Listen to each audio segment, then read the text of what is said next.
माता लक्ष्मी कहती है घर की यह 5 चीजें कभी दूसरों को नहीं देनी चाहिए। आज हम आपको माँ लक्ष्मी की एक प्राचीन कथा सुनाने जा रहे हैं। इस कथा के माध्यम से आपको पता चल जाएगा कि एक स्त्री को अपने घर की कौन सी चीजें दूसरों को नहीं देनी चाहिए। जो भी स्त्री यह चीजें दूसरों को दे देती है, माँ लक्ष्मी उसके घर को छोड़कर चली जाती है। इसीलिए दोस्तों आप इस कथा को पूरा जरूर सुने, क्योंकि आधा अधूरा ज्ञान घातक होता है। जो भी इस कथा को पूरा सुनता है, माँ लक्ष्मी उसकी झोली खुशियों से भर देती है। तो चलिए बिना देरी किए आपको वह प्राचीन कथा सुनाते हैं। दोस्तों पूर्व काल की बात है। मध्य देश में एक अत्यंत शोभायमान नगरी थी। उस नगरी में एक सुकन्या नाम की स्त्री अपने पति और सास ससुर के साथ निवास करती थी। सुकन्या एक पतिव्रता नारी थी जो सत्य धर्म का पालन करने में तत्पर और गृह कार्य में दक्ष थी। सुकन्या का स्वभाव अत्यंत दयालु था। वह सदैव दूसरों की सहायता किया करती थी। सुकन्या का पति संजय एक वैश्य था। उसकी अनाज की एक दुकान थी। वह बाजार में लोगों की जरूरत की चीजें बेचा करता था। सुकन्या अपने पति से बहुत अधिक प्रेम करती थी। वह अपने पति को ही परमेश्वर मानकर उसकी सेवा करती थी। सुकन्या नित्य पति से पहले जागती थी, अपने घर का आंगन को स्वच्छ करती थी, फिर रंगोली बनाकर आंगन की सजावट करती थी। उसके बाद वह अपने घर को स्वच्छ करती, फिर स्नान आदि कार्य संपन्न करके वह तुलसी को जल देती थी और देवी देवताओं का पूजन करती थी। इस प्रकार से वह रोज अपने नित्य कर्म करती थी। सुकन्या ने कभी किसी का अनादर नहीं किया। वह सभी के साथ मधुर वाणी में बातें करती थी। सभी लोग सुकन्या को देखकर कहने लगे थे कि यह तो साक्षात लक्ष्मी के समान गुणों वाली स्त्री है। यह अपने परिवार का कितने अच्छे से ख्याल रखती है। इसके अलावा सुकन्या दान धर्म करते समय कभी अपने हाथ पीछे नहीं खींचती थी। उसके द्वार पर जो भी याचक आता वह उसे दान दिए बगैर नहीं भेजती थी। उसके द्वार से कोई खाली हाथ नहीं जाता था। जो भी भूखा उसके द्वार पर आता तो वह भरपेट भोजन करके ही लौटता था, जिससे उसके द्वार पर आए हुए सभी याचक अत्यंत प्रसन्न होकर उसे आशीर्वाद देकर लौट जाते थे। इतना ही नहीं, सुकन्या अपने पड़ोसियों की भी सहायता करती थी। उसके पड़ोस में जो भी गरीब और दुखी लोग रहते थे उन्हें भी वह नित्य भोजन दिया करती थी। पड़ोसियों को जो जो चीजें लगती सुकन्या बिना विचार किए ही दे दिया करती थी, जिस कारण से सुकन्या के पड़ोसी भी उसका बहुत अधिक सम्मान करते थे। वे कहते थे, अहो ये सुकन्या तो साक्षात देवी है। देवी साक्षात माँ अन्नपूर्णा ने ही सुकन्या के रूप में जन्म लिया है। लोग जब भी सुकन्या की प्रशंसा करते तो वे सभी उसके विषय में अच्छी बातें ही कहते, लेकिन लोगों की बातें सुनकर भी सुकन्या ने कभी घमंड नहीं किया। वह उन सभी को आदर और सम्मान से ही बातें किया करती थी। फिर एक दिन की बात है, सुकन्या की एक पड़ोसन उसके घर पर आती है। सुकन्या उसका स्वागत करती है और बड़े प्रेम से उसे कहती है, हे बहन, हमारे घर में तुम्हारा स्वागत है। आज किस कारण से तुम्हारा मेरे घर पर आगमन हुआ है? यदि कोई वस्तु चाहिए तो मुझसे मांग लो, मैं तुम्हारी अवश्य मदद करूंगी। सुकन्या की पड़ोसन कहती है, हे सुकन्या बहन, आज मेरे घर पर बहुत से रिश्तेदार आए हैं, उनके लिए मैं भोजन बना रही हूँ, इसलिए मैं तुम्हारे पास रोटी बनाने के लिए चकला बेलन और तवा मांगने आई हूँ। यदि तुम कुछ समय के लिए मुझे चकला बेलन और तवा दे दोगी तो बड़ी कृपा होगी। मैं काम हो जाने के बाद तुम्हें जल्दी ही लौटा दूंगी। सुकन्या कहती है, हे बहन, इसमें क्या बड़ी बात है? अभी मुझे चकला बेलन की आवश्यकता नहीं है, इसलिए तुम मेरा चकला बेलन और तवा ले जा सकती हो। रुको, मैं अभी तुम्हें लाकर देती हूँ। फिर सुकन्या रसोई घर में जाती है और रसोई घर से चकला बेलन और तवा लाकर उस पड़ोसन को देती है। तब पड़ोसन कहती है, हे बहन, तुम्हारा बहुत बहुत धन्यवाद, आज तुमने मेरा काम सफल कर दिया। मैं अपने मेहमानों को भोजन कराकर तुम्हारा चकला बेलन जल्दी से लौटा देती हूँ। सुकन्या कहती है, हे बहन, चिंता की कोई बात नहीं है, जब तुम्हारा कार्य पूर्ण हो जाएगा तब तुम मुझे लौटा देना। फिर वह पड़ोसन सुकन्या का चकला बेलन और तवा लेकर चली जाती है। कुछ समय बाद अन्य एक स्त्री सुकन्या के घर पर आती है। सुकन्या उसका भी प्रेम से स्वागत करती है और पूछती है, पधारो बहन, आज तुम्हें मुझसे क्या काम है? संकोच ना करो और बताओ तुम्हें मुझसे क्या चाहिए, मैं तुम्हारी मदद जरूर करूंगी। तब वह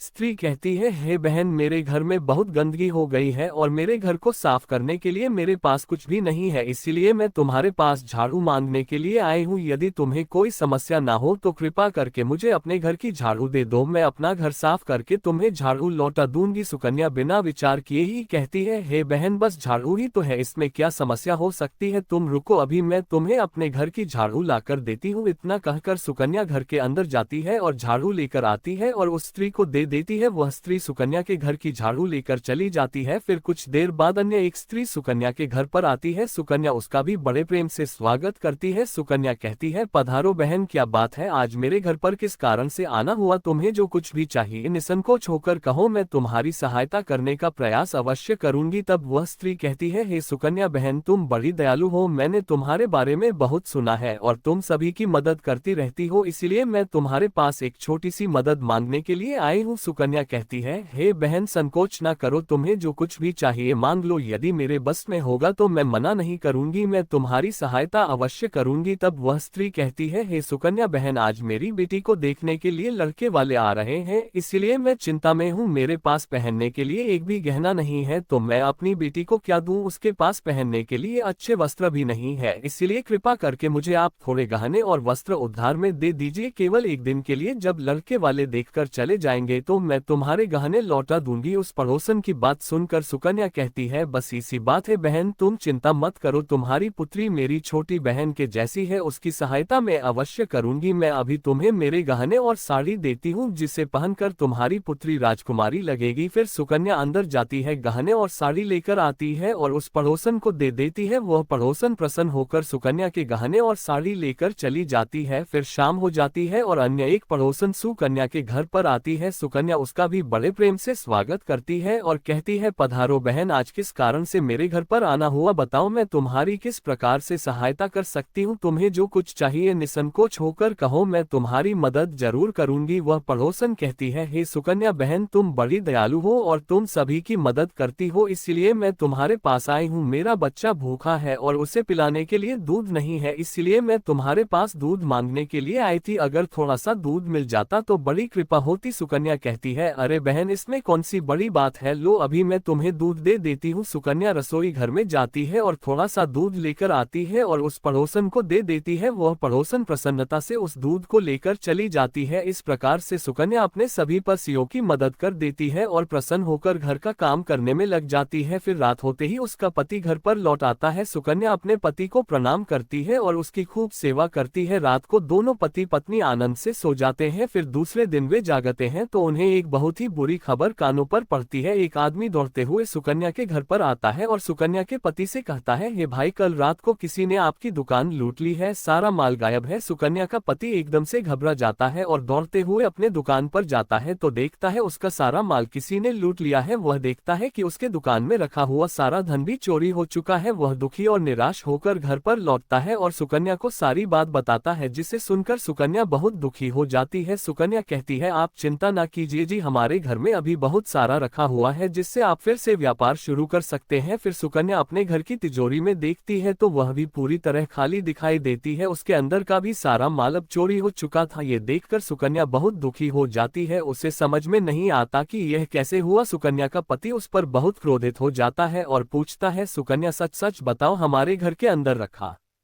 हुआ सारा पैसा कहाँ गया? सुकन्या कहती है, हे मामी, मैं घर पर ही थी, सारा धन तिजोरी में ही था, किसने इसे चुरा लिया पता नहीं, कृपया आप शांत हो जाए, हम कोई ना कोई उपाय जरूर ढूंढ लेंगे। सुकन्या का पति कहता है, ये जो तुम दूसरे लोगों को घर पर बुलाकर खिलाती हो, अनजान लोगों को घर में बुलाती हो, उसी का फल है ये, उन्हीं में से किसी ने हमारे घर का सारा पैसा चुरा लिया है। क्रोध में आकर सुकन्या का पति उसे भला बुरा कहता है। सुकन्या की सास भी उसे बहुत कोसती है और कहती है, तुम ही इन पड़ोसियों को घर की चीजें देती रहती हो, बिना सोचे किसी की भी मदद कर देती हो, उन्हीं में से किसी ने सारा पैसा चुरा लिया है। घर के सभी लोग सुकन्या को भला बुरा कहने लगते हैं। फिर सुकन्या अपने पति को दिलासा देते हुए कहती है, हे नाथ, मैंने मेरे कुछ गहने हमारी पड़ोसन को दिए हैं, मैं उसके पास से गहने लेकर वापस आती हूँ। फिर सुकन्या उस गरीब पड़ोसन के घर पर जाती है तो देखती है उसके घर पर कोई नहीं होता है। वह स्त्री भी घर छोड़कर सुकन्या के गहने लेकर भाग गई होती है। सुकन्या निराश होकर घर पर लौटती है और अपने पति को सारी बात बता देती है। सुकन्या की बात सुनकर उसका पति आग बबूला हो जाता है और सुकन्या को भला बुरा कहने लगता है। सुकन्या का पति कहता है, हे सुकन्या, तुम बड़ी मूर्ख हो, तुम्हारे ही कारण हमारा सारा धन वैभव चला गया है, तुम्हारे दान देने की आदत के कारण ही हमारे ऊपर यह मुसीबत आन पड़ी है, अब तू इस घर में नहीं रह सकती, तू अभी इसी क्षण इस घर को छोड़कर चली जा। सुकन्या कहती है, हे नाथ, आपके सिवा मेरा इस दुनिया में कोई नहीं है, मैं आपको छोड़कर कहाँ जाऊँ? सुकन्या का पति कहता है, तू कहीं पर भी जा, लेकिन अब इस घर में तू नहीं रह सकती, तेरे ही कारण मेरा सब कुछ बर्बाद हो गया है, तू इस घर में रहेगी तो बच्चा कुच्चा सब नष्ट हो जाएगा। सुकन्या अपने पति को हाथ जोड़कर विनती करने लगती है, हे स्वामी, ऐसा ना कहिए, मैंने कोई अपराध नहीं किया है, आपके बगैर मैं जीवित नहीं रह सकती, मुझ दासी को आप घर से मत निकालिए। लेकिन सुकन्या का पति उसकी एक नहीं सुनता है और उसे अपने घर से धक्के मारकर निकाल देता है और कहता है, अब तू इस घर से चली जा और लौटकर मत आना, चाहे तो किसी नदी में कूदकर अपनी जान दे दे, लेकिन अब तू इस घर में मेरे साथ नहीं रह सकती। फिर सुकन्या दुखी हो होकर रोते हुए अपने पति के घर को छोड़कर चली जाती है। चलते चलते सुकन्या माता लक्ष्मी के मंदिर में जाती है और माँ लक्ष्मी से प्रार्थना करते हुए कहती है, हे माँ, मैंने ऐसा कौन सा पाप किया है जो मेरी ऐसी दशा हुई है। हे माँ लक्ष्मी, मैं तो नित्य आपकी पूजा करती थी, फिर भी आपने मेरा घर क्यों छोड़ा? कृपया मुझे बताओ माँ, मैंने ऐसा कौन सा अपराध किया जो आप मुझसे रूठ गई हो? फिर सुकन्या वहीं पर बैठकर सोचने लगती है, यदि मेरे पति मेरा स्वीकार नहीं करेंगे तो मैं जीवित रहकर क्या करूं? यदि मेरे ही कारण मेरे पति की दुर्दशा हुई है तो मुझे जीवित रहने का कोई अधिकार नहीं है। इतना सोचकर सुकन्या अपने प्राण देने के लिए नदी की तरफ जाने लगती है। नदी के पास जाकर सुकन्या माता लक्ष्मी से प्रार्थना करती है, हे माँ लक्ष्मी, अब मैं अपने प्राण देने जा रही हूँ। यदि मेरे द्वारा तुम्हारी पूजा में कोई कमी रह गई हो तो मुझे माफ करो। मैं अपने पति के बगैर जीवित नहीं रह सकती, इसलिए अब मैं इस नदी में कूदकर अपने प्राण दे दूंगी। इतना कहकर सुकन्या नदी में कूदने ही वाली होती है कि साक्षात माँ लक्ष्मी उस स्थान पर प्रकट हो जाती है। माँ लक्ष्मी सुकन्या से कहती है, रुक जाओ सुकन्या, रुक जाओ पुत्री, तुम ये क्या कर रही हो? सुकन्या आंखें खोलकर देखती है कि साक्षात माँ लक्ष्मी उसके सामने खड़ी है। माँ लक्ष्मी के दर्शन करके सुकन्या बहुत प्रसन्न हो जाती है और माँ को बारंबार नमस्कार करते हुए कहती है, हे माँ लक्ष्मी, मुझे क्षमा करो, मैं बहुत बड़ा पाप करने जा रही थी। देवी लक्ष्मी कहती है, हे सुकन्या, मनुष्य को स्वयं अपने प्राण नहीं लेने चाहिए, यह महापाप है। ईश्वर ने जो शरीर प्रदान किया है उसे ऐसे नष्ट नहीं करना चाहिए। सुकन्या कहती है, हे माँ, मैं विवश हूँ, मेरे पति ने मेरा त्याग किया है और स्त्री को अपने पति को छोड़कर नहीं रहना चाहिए। मैं अपने पति को छोड़कर जीवित नहीं रह सकती, इसी कारण से अपने प्राण देने जा रही हूँ। देवी लक्ष्मी कहती है, हे सुकन्या, मैं सब कुछ जानती हूँ और यह भी जानती हूँ कि तुम्हारे पति ने तुम्हारा त्याग क्यों किया है। ये सब तुम्हारी ही भूल के कारण हुआ है। तुमने अनजाने में कुछ ऐसा चीजों का दान किया